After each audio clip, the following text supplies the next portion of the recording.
Hello, Math Analysis. Welcome to lesson P.5A, where we're going to be solving equations graphically and algebraically.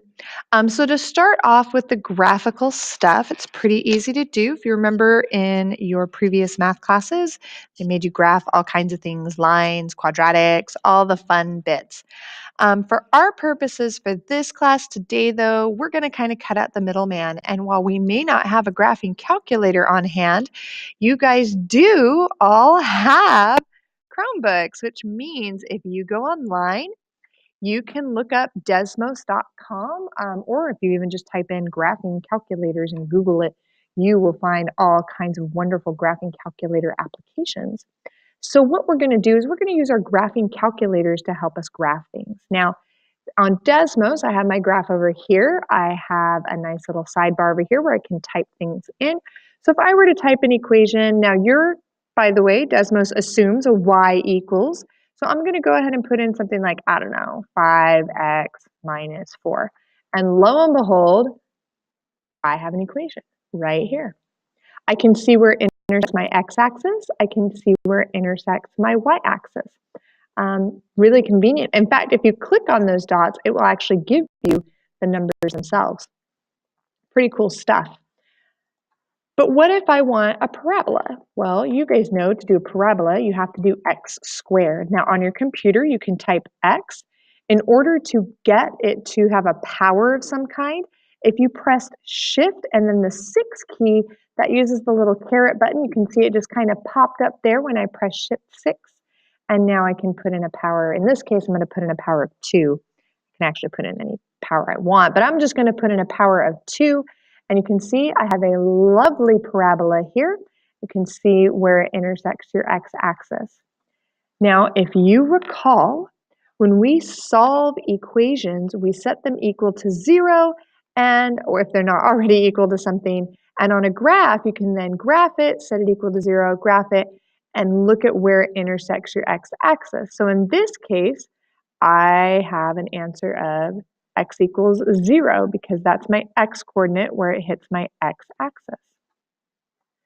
So it's a really cool way to solve equations is to make sure that your equation equals 0, and then you can put the rest of your equation into a graphing calculator function online. So with that in mind, I would like you to use your computer, use Desmos or another graphing calculator function to solve this equation graphically. As always, hit pause to try it out and then hit play when you're ready to check your work. So I can already see that this equation equals 0, which is perfect. It's exactly what I want. And instead of equals 0, I'm going to assume that's a y equals. So I can type in this side into my graphing calculator on Desmos. So I'm going to go ahead and type in here. I'm going to type in 2x squared, and I believe the equation was minus 3x minus 2. And now that I have this in here, I can see where it hits my x-axis. And so if I tap it, sure enough, x equals 2 and x equals negative 0.5. So you just solved this lovely equation graphically. You can see they used a graphing calculator, but you can see it hits here, it hits here. So the solutions are x equals negative 0.5 and x equals 2. Super convenient, super easy to do. If you're not sure, if you're still feeling a little uncomfortable, you can always solve by factoring, because remember the zero factor property. Sometimes it's called the zero product property, where if you have two numbers, A and B, and the product of those numbers is 0, then you know either A has to equal 0 or B has to equal 0. One of those things has to happen. So let's look back at our other equation. You can solve by factoring. So if I have 2x squared minus 3x, sorry for the bad writing, minus 2 equals 0. Now we solved it graphically, but we could also solve it by factoring and using the zero factor property. So I'm going to make 2 sets of parentheses and set it equal to 0. Now remember, when you factor, you split up your front term and the front parts of your factors here, and then you split up your back term factors on the end. You just want to be careful the order you do it in to make sure that it all adds up to the middle. So I'm going to split up my 2x squared. I think I'm going to put a 2x on this guy. And then I'll just put an x over here, because if I multiply those together, I get 2x squared. Now, the factors of -2 are pretty limited. Either I have -2 times 1, or I have -1 times 2. I think I'm going to go with -2 times 1, and here's why. I'm going to put my -2 back here. I'm going to put my +1 over here, because if I do -2 times 2x, I get -4x. If I get do 1 times x, I get 1x.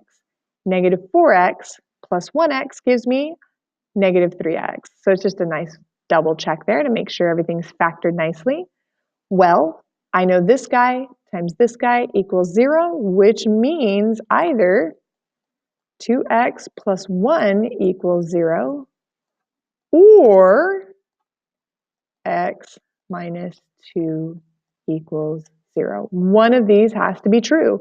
If I subtract by 1 on both sides, I get 2x equals -1. If I divide by 2, I get x equals -1/2, or you could write it as -0.5. If I add 2 over here, I get x equals 2. So sure enough, I got the same exact two answers I got earlier. There's another way.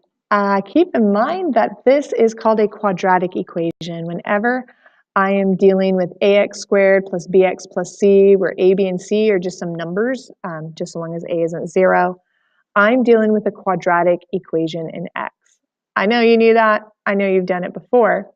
But let's go ahead and look at an easier way to solve these. Another way that you can solve quadratic equations is by what we call extracting the square roots. Because you guys know that you can undo a square by doing the square root. So with that in mind, try out this problem. Once again, hit pause to try it out, and then hit play when you're ready to check your work.